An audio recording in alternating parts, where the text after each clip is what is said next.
ragazzi, siamo in via dell'Ambaradam nel quartiere di San Giovanni da Kiko Tattoo Studio. Andiamo a scoprire l'intervistato di oggi.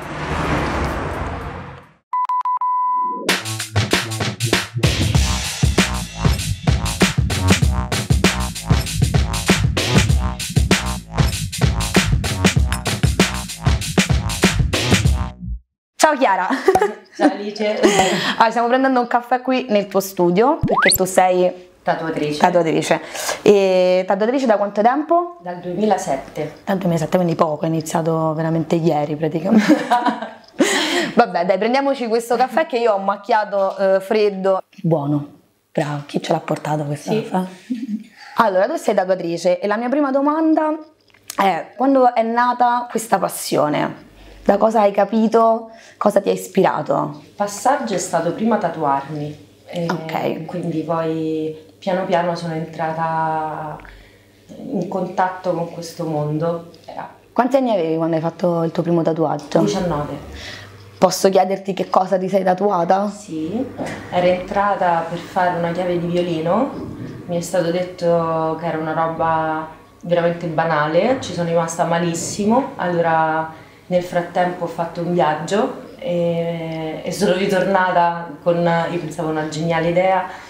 In realtà poi è un ricordo importantissimo, una foglia che avevo conservato nel libro del viaggio e quindi me la sono tatuata.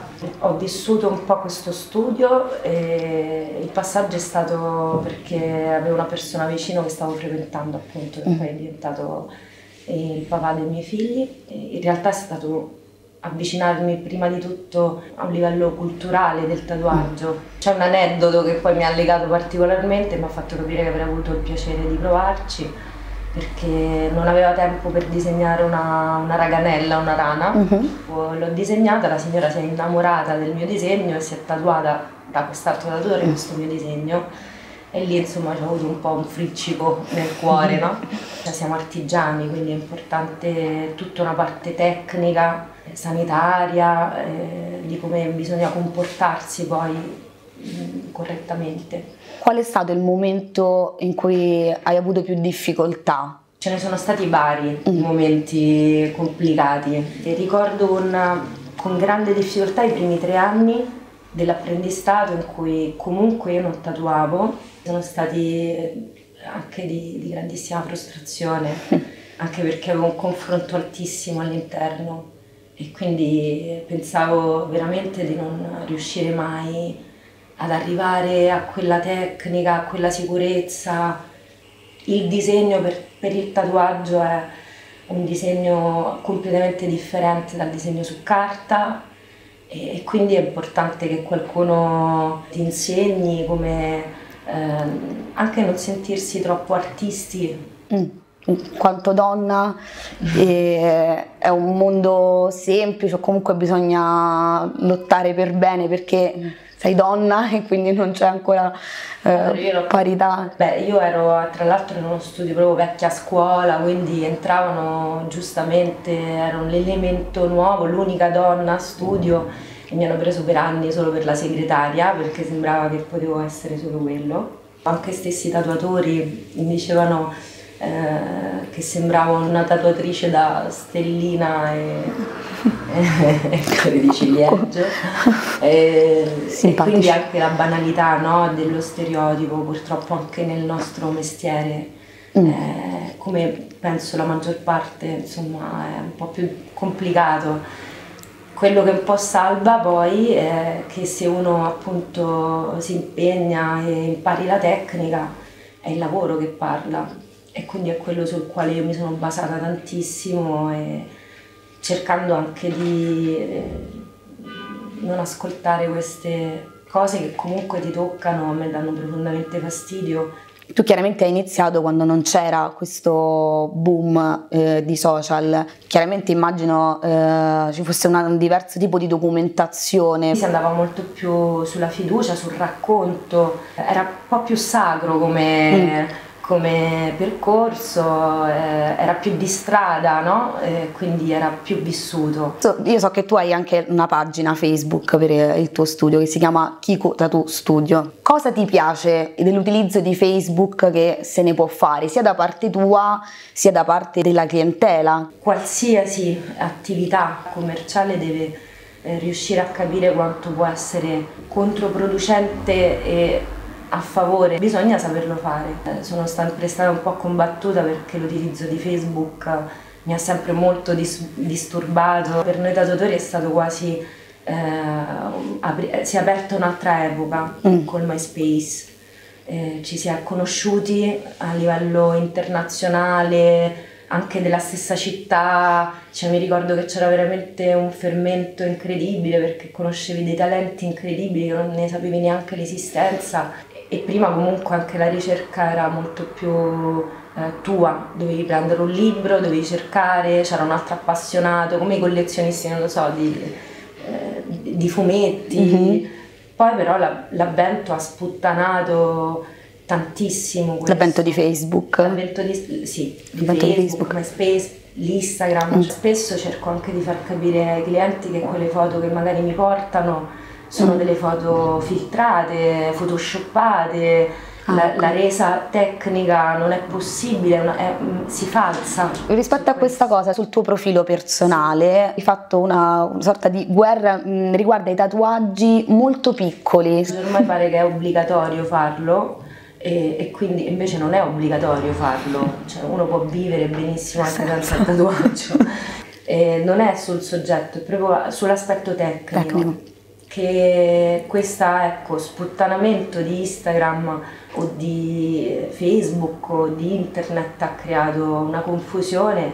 Devi appunto riuscire a far capire che per quanto ti puoi fare una cultura, che tu credi sia una cultura, poi invece devi constatare se è vero, se sono stupidaggini. Cosa ne pensi delle pagine Facebook che pubblicano foto di tatuaggi brutti? Per me a volte è molto divertente, purtroppo, per le persone che portano addosso, però c'è anche il discorso, ecco, lo sdoganamento comunque del tatuaggio, cioè il fatto che tutti adesso è molto più facile portarlo addosso rispetto a prima. Ritengo che nel 2018 se tu ti ritrovi uno sfregio addosso, non dico che te lo meriti, però avevi tantissime possibilità prima per capire realmente come affrontare. Quelle pagine forse possono far capire più facilmente quanto può diventare uno sfregio permanente e la differenza che c'è tra uno sfregio permanente e un tatuaggio.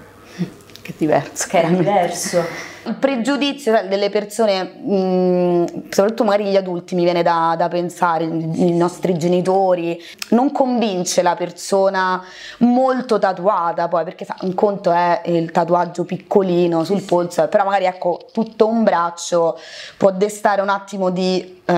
quindi tu hai subito magari questo atteggiamento? Sì, per me è stato quasi terapeutico. Prima rispondevo anche un po' più acida, ma non ne vale la pena, insomma, e quindi mi diverto anche un po' a destare ancora più scalpore, perché poi le persone si sentono libere, no? Ti vedono tatuato e quindi forse molto e quindi pensano forse sei un esibizionista, sei uno che vuole stare al centro dell'attenzione, lo so cosa può suscitare, però si sentono liberi di domandarmi la qualunque in qualsiasi situazione, o addirittura mi è capitato gente che ti tocca i tatuaggi, ti trovi gente che ti tocca. Cioè, questo è bellissimo, sì. Quando così ti va. Cioè che proprio riguardi e dici ma che stai facendo?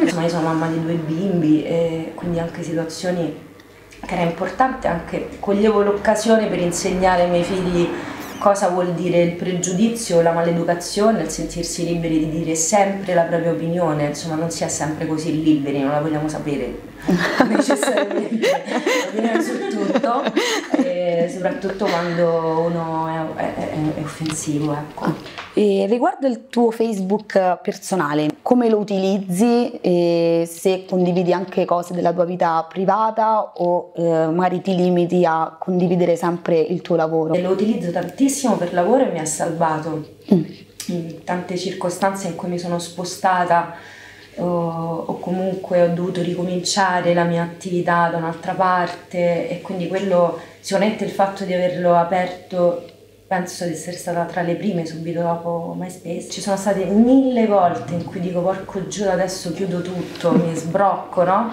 Però poi mi placo, insomma, mi dico è come il cellulare o comunque tutte le altre cose, se uno non vuole usarlo non lo usa. Un'opportunità c'è.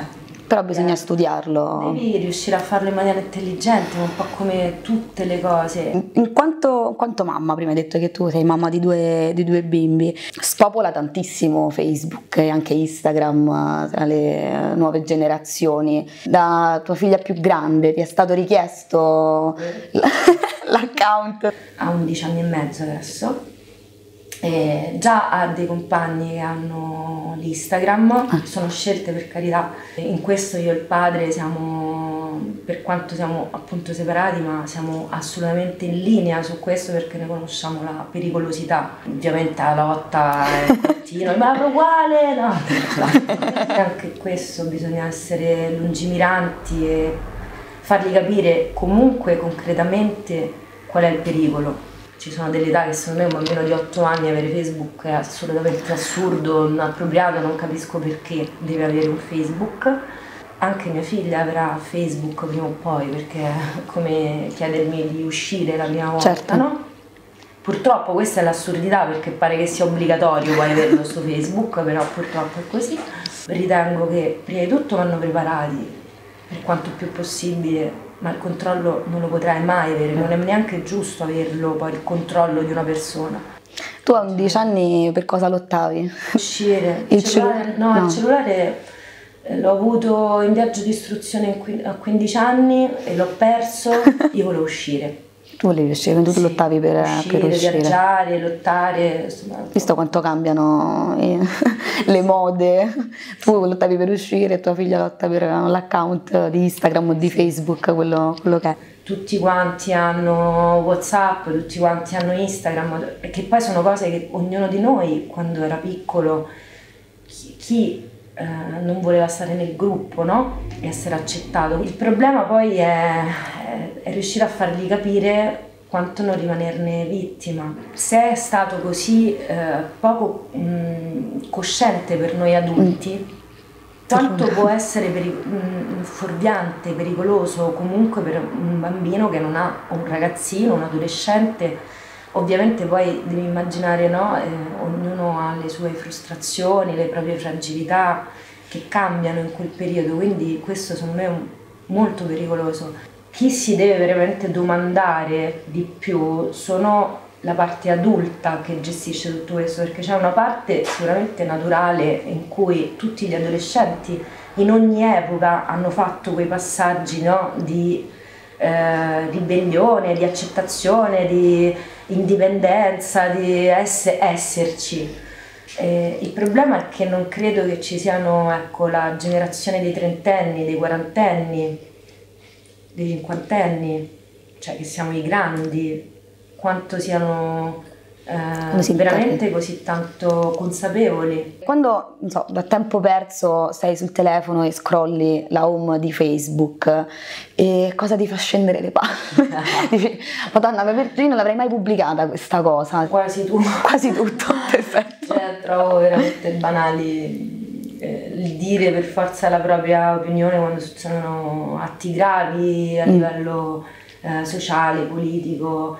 Cioè, ultimamente quando succedono delle cose molto pesanti, ma so già che non lo devo aprire, perché poi faccio fatica a non rispondere. Ti viene quindi a te di commentare? Faccio proprio le retate, cancello, blocco. Invece c'è qualcosa che ti piace, magari ti spinge anche a vedere la persona che l'ha pubblicata, magari non è una persona con cui hai confidenza? Beh, sempre a livello lavorativo assolutamente sono degli artisti, dei tatuatori, ho difficoltà a chiamarli artisti perché sembra presuntuoso, insomma, però poi ci piace. Io li reputo artisti, ecco, per quanto sono artigiani. Ecco, sono lontanissimi, ecco, magari stanno in Giappone piuttosto che ne so, in Finlandia, negli Stati Uniti, quindi è bellissimo il fatto che si possa arrivare così facilmente a queste persone e alla loro al loro lavoro. E a volte una cosa che mi piace molto è quando postano musiche, sono curiosa, quindi magari mi viene la curiosità di ascoltarla perché proviene da quella persona lì. Il tuo social preferito è Instagram o Facebook? Nessuno dei due. Perfetto, nessuno dei due.